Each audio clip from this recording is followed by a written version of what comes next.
कहते हैं इस मंदिर में कोई रात नहीं बिता सकता।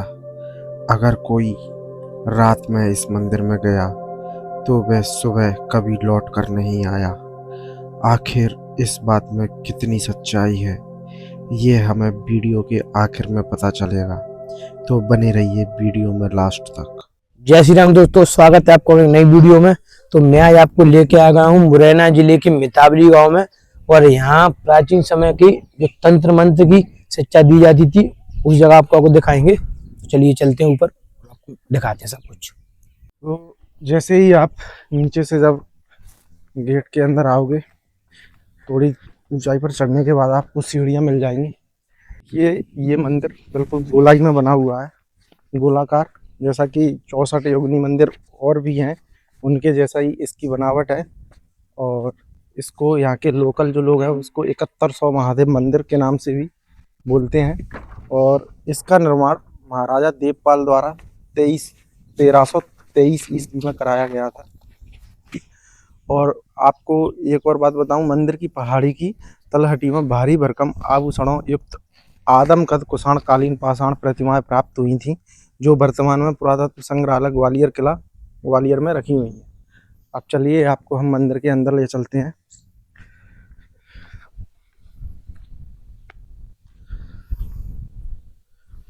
आप देख सकते हैं इसके द्वार पर नक्काशियां निकाली गई हैं।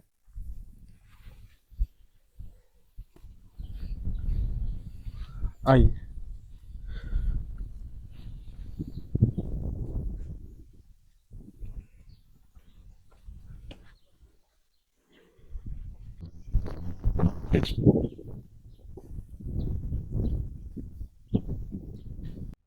जैसा कि हम इस मंदिर के प्रांगण में अंदर आ चुके हैं, और इस मंदिर के बिल्कुल केंद्र में एक शिव मंदिर बना हुआ है, शिवालय, जो कि इस पूरे प्रांगण में सबसे बड़ा मंदिर है।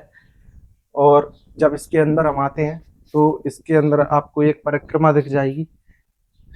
अंदर आ जाइए जरा, और आप देख सकते हैं ये मंदिर बिल्कुल गोलाकार बना हुआ है, जिसमें एक शिवलिंग स्थापित है और पास में भी एक शिवलिंग रखा हुआ है। और जरा आप इसकी छत को देखोगे तो आपको सेम बिल्कुल वैसा ही स्ट्रक्चर दिखेगा जैसा कि हमने नरवर के छिप महल में देखा था, जो कि वो भी एक पुराना ही शिवलिंग था, शिव मंदिर था, सॉरी। और यहाँ पर 2 शिलालेख लिखे हुए हैं। एक शिलालेख आप ये देख सकते हैं इधर, और एक शिलालेख यहाँ पर इस पिलर पर लिखा हुआ है। और चलिए इसके हम चारों तरफ से इसको देख लेते हैं। और ये जो मंदिर है पूरा पत्थर में बना हुआ है। इसके पत्थर के बड़े बड़े जो ब्लॉक हैं वो एक दूसरे पर इस तरह से सटा कर रखे हुए हैं, तो कि उनमें बिल्कुल किसी भी अलग मटेरियल से जॉइंट नहीं दिया गया है। आप देख सकते हैं एक पिलर के ऊपर दूसरा जॉइंट केवल टिका दिया गया है, रख दिया गया है।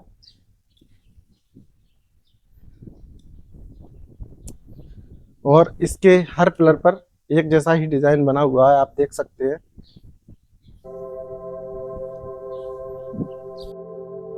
64 योगिनी मंदिर या फिर 700 साल पुराना विश्वविद्यालय, जहाँ पर लोग तंत्र मंत्र और खगोल विज्ञान का ज्ञान पाने के लिए आते थे। देखिए, जैसा कि अभी आप इस पूरे मंदिर को देख पा रहे हैं, ये किसी समय में यहाँ पर जो है कि तंत्र विद्या की शिक्षा दी जाती थी। ये प्राचीन समय का एक विद्यालय था, जहाँ पर जो पुराने विद्यार्थी हुआ करते थे उन्हें तंत्र विद्या यहाँ पर सिखाई जाती थी। और इसका जो डिजाइन है, इसी डिजाइन से प्रेरित होकर हमारी जो संसद भवन का डिजाइन बनाया गया था। आप देखिए बिल्कुल सेम टू सेम वैसा ही डिजाइन इसका बना हुआ है। और इसके चारों तरफ मंदिर बने हुए हैं, आप देख सकते हैं, जिसको 64 योगिनी। इसके गोल आकार का एक मुख्य कारण है तंत्र साधना में मंडल, चक्र और यंत्र का विशेष महत्व होता है, जो हमेशा गोलाकार होते हैं। गोलाकार संरचना के भीतर की गई साधना से उत्पन्न ऊर्जा बाहर नहीं बिखरती, बल्कि केंद्र में केंद्रित रहती है। गोलाकार रूप समय के पहिए को दर्शाता है, जिसका कोई आदि है और ना अंत, मतलब जो कभी प्रारंभ ही नहीं हुआ और कभी अंत भी नहीं होगा, निरंतर एक चक्र की तरह चलता रहेगा।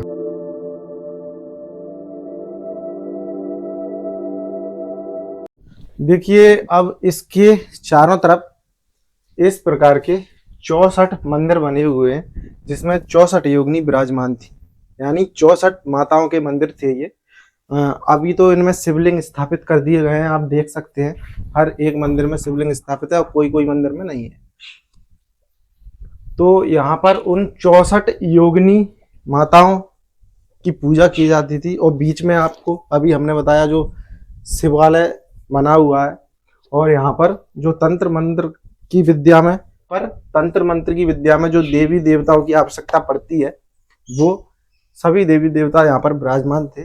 अभी यहाँ पर जो माताओं की जो प्रतिमाएं थी, उनको लगता है शायद ग्वालियर संग्रहालय में ले जा चुके हैं, और आप देख सकते हैं इसमें बहुत ही ज्यादा संख्या में पिलर लगे हुए हैं, और हर एक मंदिर के ऊपर इस तरह का डिजाइन बनाया गया है, आप देख सकते हैं। कभी इस जगह पर जादू तंत्र मंत्र इस प्रकार की जो है कि शिक्षा दी जाती थी, एक विद्यालय था ये।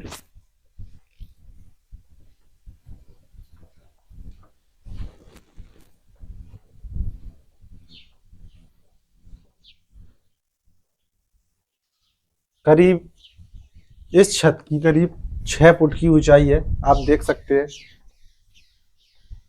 अब इसको इतना नीचा इसलिए बनाया जाता था क्योंकि जो भी व्यक्ति इधर दर्शन करने या पूजा करने के लिए आता था, तो वो सर उसका झुका रहे।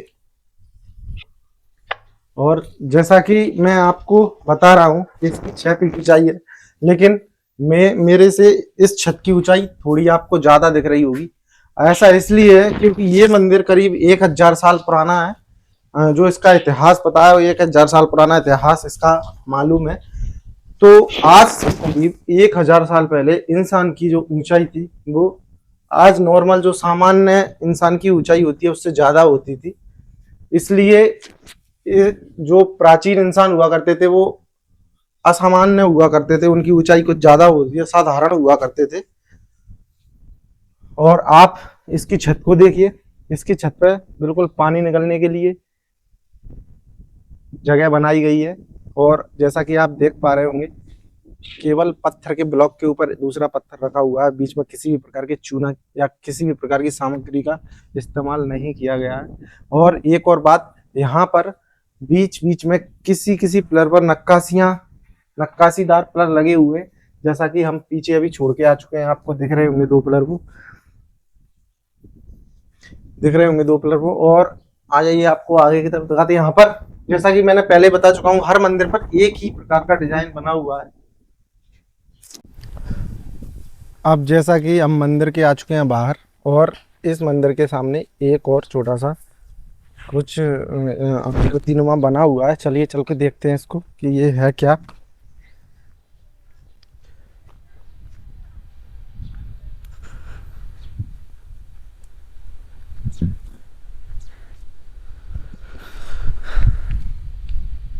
जैसा कि देखने से ये किसी प्रकार का मंदिर ही लग रहा है।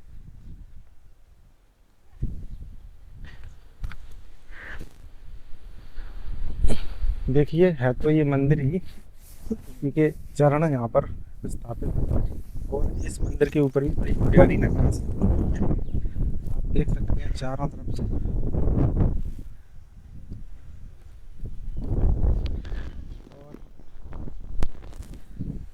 ये रहा 64 योगिनी मंदिर।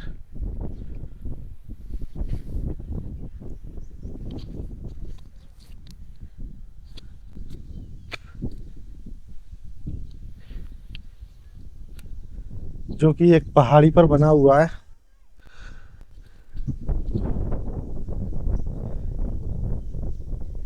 तो अभी इसके चारों तरफ आपको घूमकर दिखाते हैं इस पर क्या क्या बना हुआ है।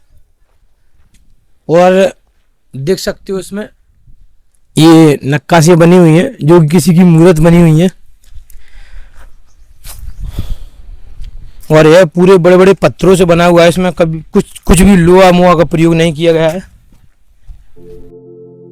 सन था 1323 ईस्वी, जब कच्छपघात राजवंश के राजा देवपाल के शासन में इसका निर्माण कराया गया, जो कि इसके परिसर में एक शिलालेख पर आज भी चिन्हित है। अब बात करते हैं कि कोई भी इस मंदिर में रात क्यों नहीं रुक पाता। तो अब तक आपने जितना वीडियो देखा उससे आपको समझ में आ गया होगा कि ये जो मंदिर चंबल क्षेत्र में पड़ता है और चंबल क्षेत्र बागियों के लिए प्रसिद्ध था।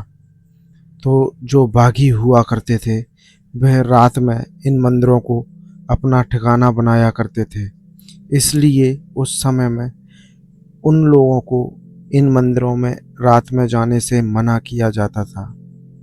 और इन मंदिरों में भूत प्रेत का होना केवल एक अफवाह है, क्योंकि आज भी इन मंदिरों में भगवान शिव की पूजा की जाती है।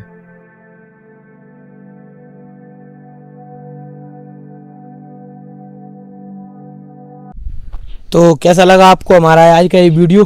अगर अच्छा लगा हो तो लाइक, शेयर, कमेंट और सब्सक्राइब करके जरूर जाएं, और जुड़े रहिए हिस्टोरी के साथ। ऐसे ही ऐतिहासिक और प्राचीन समय की जो चीज़ें हैं उसको दिखाने के लिए हम बने हुए हैं आपके साथ। धन्यवाद।